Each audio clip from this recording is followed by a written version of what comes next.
بسم الله الرحمن الرحيم الحمد لله والصلاة والسلام على رسول الله أشهد أن لا إله إلا الله وحده لا شريك له الحنان والمنان بديع السماوات والأرض وأشهد أن محمدا عبده ورسوله أما بعد. I begin in the name of Allah, the one and only creator, Lord and sustainer of this universe, bearing witness and testifying that there is no one worthy of worship, that there is no deity or God worship except Allah, the one and only, the most perfect, the sublime, the majestic, the Lord of the universe, the sustainer, the nourisher. We as Muslims would like to invite you to come out from the worship of false gods, to reject and abandon and shun the worship of man, woman, flag, pop stars, nations, idols, whatever it might be. Instead, we invite you to come back to the worship of your Lord, of your Creator, of your God, who is the one and only God that exists. There are not multiple gods. The idea that God has children, the idea that God has a father or a son or has wife and children is not something that you believe in, because in your heart and your mind you know there is only one God and there can only be one God. You know that. You know that there is not, and you know that having multiple gods doesn't make sense. The universe demonstrates that it is under the operation of one God. More than one God. Do you know what's going to happen? The universe will come to a ruin, a collapse. The universe as it stands now will not exist if there were multiple deities. Even if supposedly they were agreeing to each other, they would not agree on a universe like this. In the last few weeks, I have demonstrated to you with examples and illustrations why there can only be one creator of our universe. Today is your chance and opportunity to ask us questions about this, to challenge us, and to refute if you think that there are multiple deities in our universe. So today I will take your concerns, your questions, your criticisms. If you indeed believe there are more than one God, and that is a rational concept. Because as Muslims, we invite you to think rationally.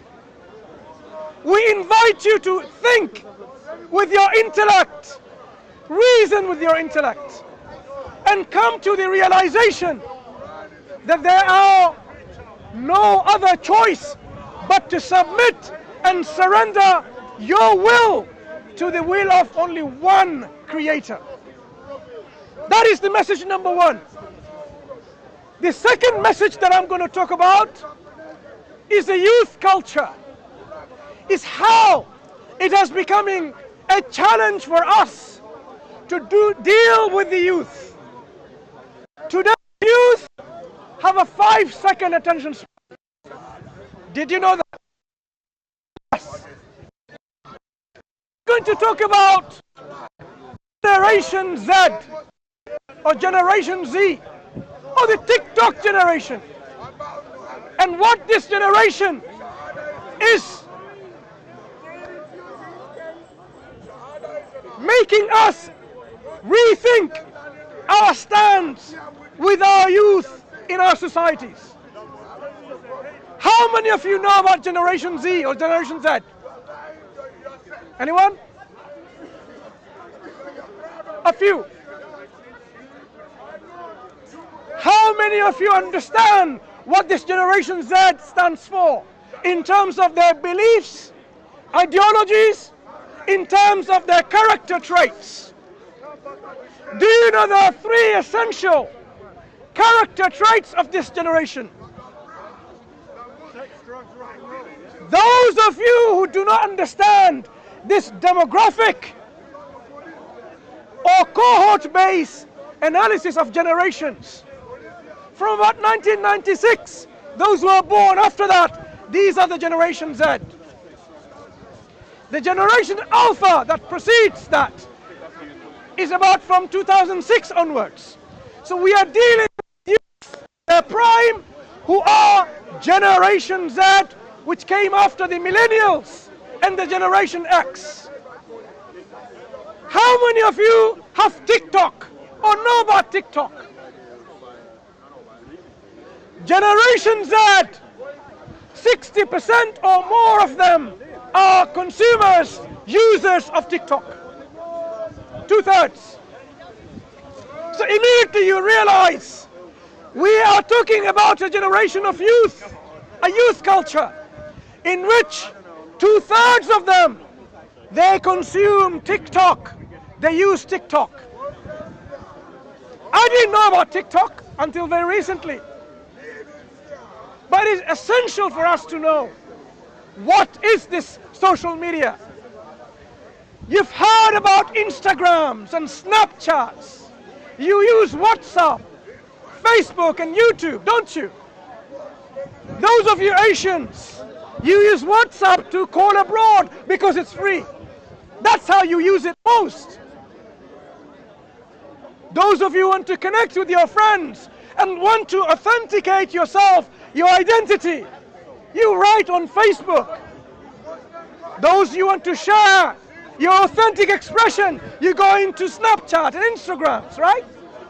But what happens in TikTok? You just swipe. Constant swiping. And if you like something, you try to watch it. 2 seconds, 3 seconds, 5 seconds. If you don't like it, you swipe and you go to the next content. These billionaire corporate industries who have made TikToks, they know how to attract you, the youth. They know how to produce a system, platform in which you can create content easily, without difficulty, giving you the power to create authentic content that can be endorsed by the like-minded people. Is there any dislike button in TikTok? There isn't. Do you know why? Unlike some other platform, do you know why TikTok doesn't have a thumbs down or a dislike button? Because it's all about the positive vibe, giving you the credibility, the confidence to create and validate about what you do and what you see. So what happens? What do we see? Most of the users, as I said, are youth, teenagers. And what are they doing? Are they generating content in which they're saying, you know what? There is a global warming happening. Look at our politicians, how they are ruining our society. Or are they creating content by saying, this is how we invest renewable energy? Hardly any of that content.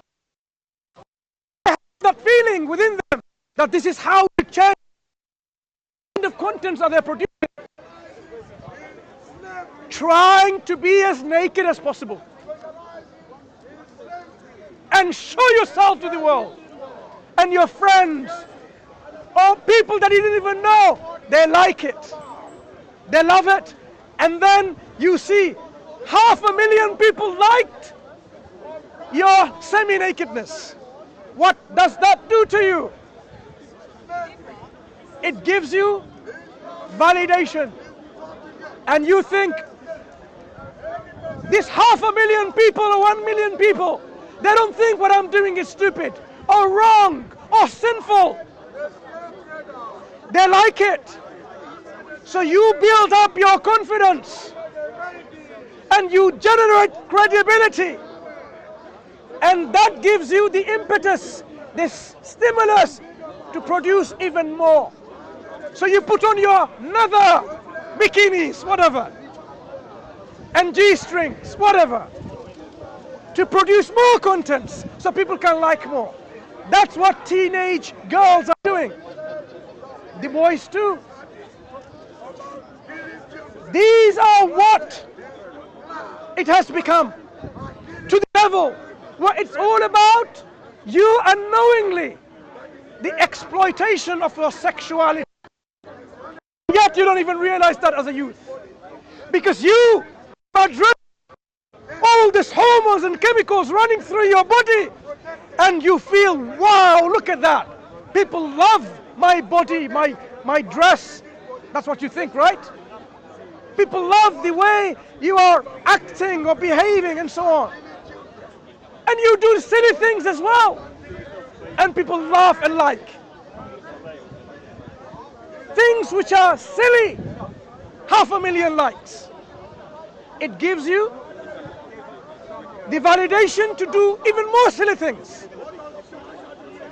So TikTok, one of the social platforms, gives you to authentically express yourself. And guess what? You come along and you come out as, you know what? Today I feel I'm a woman. A boy says, I think I'm a woman. A girl says, I think I'm a boy. Even a 4-year-old, 5-year-old are supposedly now allowed in school to change in their thinking and say, you know what, I feel like a girl today. A 5-year-old. A boy could say that, and the teachers won't be able to do anything. That's the generation Alpha. But let's talk about generation Z still. This TikTok generation,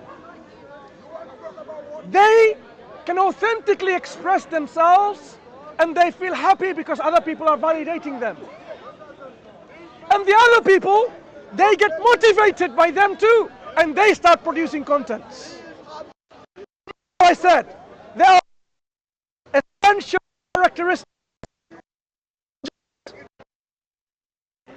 Demographics, change of culture, they've come up at least. This generation have entertainment in their own way, expressing authentically what they like and dislike. Number one. Number two, they do not want to be told how to entertain themselves. You can't tell them to go and play football, have some fun, because they don't take your word for it anymore. They wanted to be entertained by their own terms and express their own identity authentically. That means there will be a culture in which the youth will have a mindset unlike the generations before. They will think in a way outside the way you are thinking. You are thinking in a way which is within the boundary of a social norm. They will break that social norm. They will break it. And they will bring about their own social norm, what they think is how it should be. Have you seen some youth coming over? You just ask them how they feel about the world, how they feel about politics, how they feel about governments and their policies. Some of them, those who have matured a bit, they start thinking about how to connect to others, to not only entertainment, but to make. They're trying to connect to the others of a life. This is another characteristics. The other who are of the like-minded nature, so that they can connect with each other and think about how they can bring about change in society, or in politics, or in governments. But unfortunately for them, which they don't realize is, they are being controlled and governed by the social media, which they are consuming and using to connect to others. They don't realize that. Because this TikTok platform, for example, is generating contents which are technically unlimited. Technically unlimited. So they have built in an anticipation within the mindset of the TikTok users, this Generation Z, that you know what? You will never get bored, there's always something. Just swipe with your thumb and you get contents. And they keep generating contents. In that way, this generation is hooked to this media platform. That's how you hook them. They cannot come out of it. The one who uses TikTok and has 1 million likes, it will be difficult for them to come out because they are hooked. Not realizing that they're spending dollars. Understand your mindset. Do you think the owners of TikTok don't spend millions and billions of dollars to see how they can market to you, the youth? That's what they're doing. That is why they're giving you a platform which is so easy to make contents. You don't have to even buy or go outside and then download your videos. It's there embedded within that social media platform, TikTok. So let's leave it there for now. And we'll perhaps talk about the other characteristic later. But I want to wrap up with the ones I've given you to think. How do we, as parents, how do we, as a generation before this youth generation, the Generation Z, how do we connect with them? To engage with them in a meaningful way, so that they better themselves in this life and in the hereafter. Especially when we have understood that they have a 5-second attention span. Do you know what's going to happen, or what is happening? This generation, even though they're techno-savvy, techno-naive, they know how to use these programs. Let me give you an example why I say how it's widespread, not in UK and Europe only. Where I'm from, in the Indian subcontinent, right? There's a few countries there. Someone from our relatives, a girl from a village, got married through TikTok. Can you believe that? We are talking about a third world country. If it's still or a developing country, okay, let's be charitable. That's the reality, by the way. Getting married through TikTok, there. What about here? So what is happening? People are consuming this in such a way is controlling their lives. That father who was in abroad, elsewhere, had no control of his daughter. He had to succumb. He had to agree, because otherwise his daughter would go in a different way to get married to that boy, right? So this generation, because of the way they consume, every time they flick a video, they don't like it in the next one, and the next. What this has done, it has reduced the attention span. They will find difficulty in putting their attention, giving their attention in school and in class. Because they don't want to hear a lecture 45 minutes long. They are not interested in reading books and literature and stories and poems. Do you know why? Because it's all about video contents, music, which I didn't talk about. They consume music, sexualization, and dance, all these videos. Anything that feeds with their entertainment within their youth culture. So what is going to happen? This generation, even though they're techno-savvy, would they be able to grow up in a way their vocabulary will be quite expanded and broad? No, because the vocabulary will be very limited because they don't read. If you don't read, your vocabulary, your language will be only the languages that your friends, your colleagues that share in TikTok. That's all. So it is going to create a generation that would not be able to express themselves in words, but only in pictures and videos. So, the challenge to us is this: how do we then make leaders from this generation? How do we safeguard this generation from being poisoned? From being poisoned in their morality, in their ethics, in their ideology, because they will not concentrate or give time to the worship of their Creator.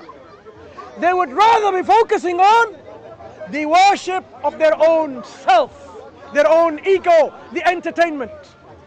That generation will be feeding their ego. That's how they will entertain themselves. So how do we save this generation from decay, from decomposition? We as parents, as elders, we need to think about strategy to deal with this global phenomenon. So those of you who are thinkers, leaders, those of you who are policymakers in the Muslim world and in the non-Muslim world, you need to wake up and start rethinking your traditional way of dealing with the youth are over. You cannot simply think you will invite them in your madrasas, in your maktabs, in your mosque, and you give them education and that's it. They are not interested. So how do you educate?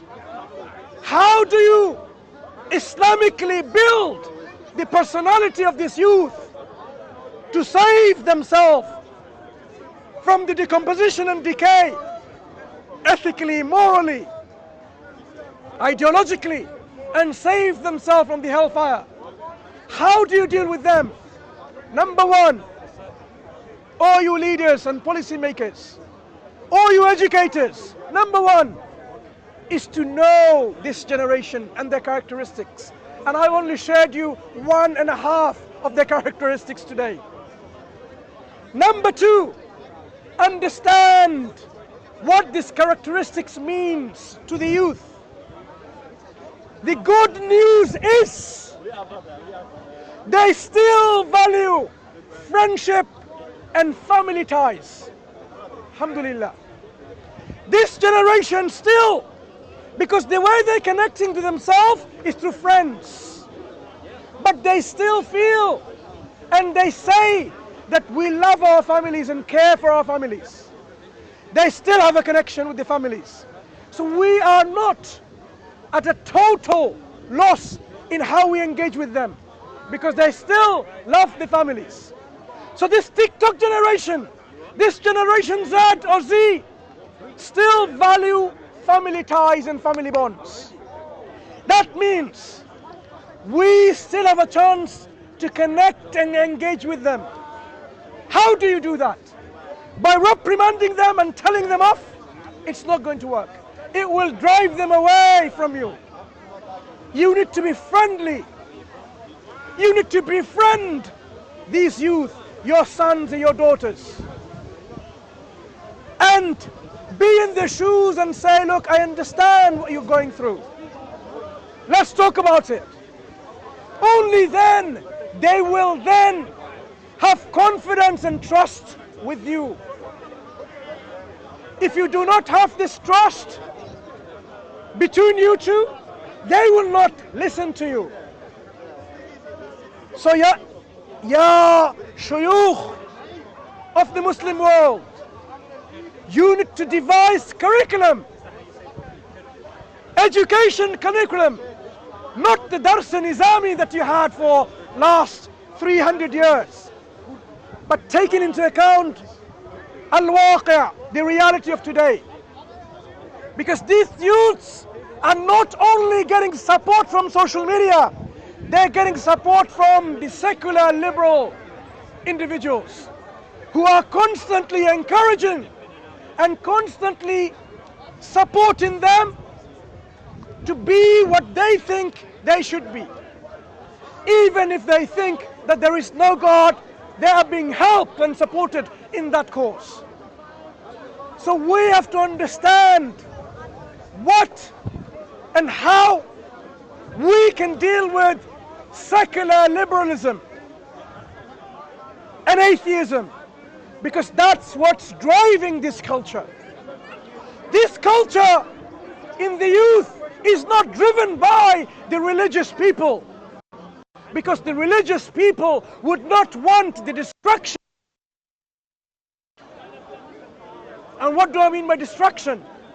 Destruction of their self when it comes to the hereafter.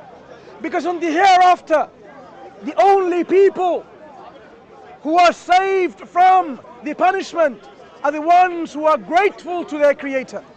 The ones who are grateful to their Creator.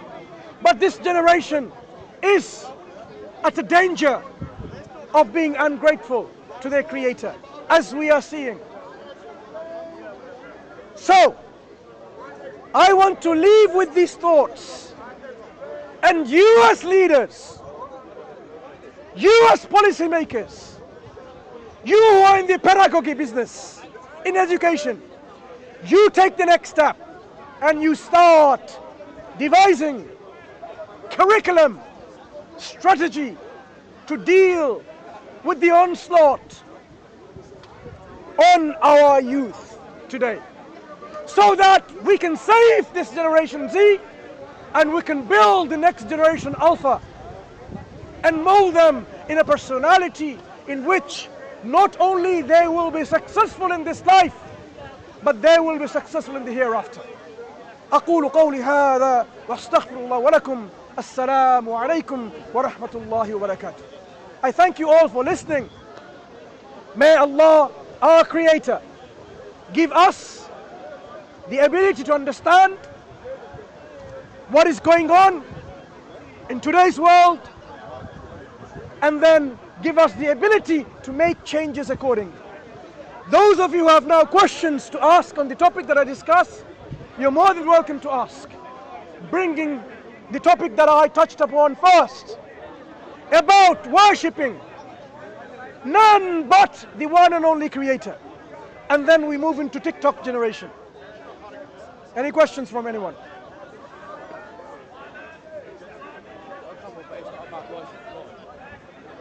If it's relevant, I'll take it. Well, it could be called worshipful God, but how, I don't understand, how are these, how have people, a few people, a lot of people in such short space of time gone from a religious society to an atheist, a very big atheist society in such a short space of time. Thank you, Chris. That's your name, right? Yeah. Chris. Chris asked a very important question. How generation in a very short space of time go from religiosity, being religious, to being non-religious in a short space of time? I would say it didn't happen overnight. It wasn't a short space of time. This process had been ongoing for a long time, in different forms and different shapes. We are now seeing and witnessing some of the strategy of the irreligious folks in bringing about this change. They have become more vocal, they have become more global, they have become more fanatic. Richard Dawkins, he is not just an individual who says, you know what, we should promote scientism, we should promote evolution, we should promote atheism, but he's fanatical about that. He would go about in trying to go against religious people and their dogmas and their doctrines. He would fight religious ideologies. His books, if you have read them, The God Delusion, and also read the book, refutes or debunks or criticizes the delusion too. Make a case like that. Why is he the four horsemen? You know who they are? Yes, in atheism, they are they knew about this change. They're not just polemicists and dogmatists. They're evangelists. They're evangelizing.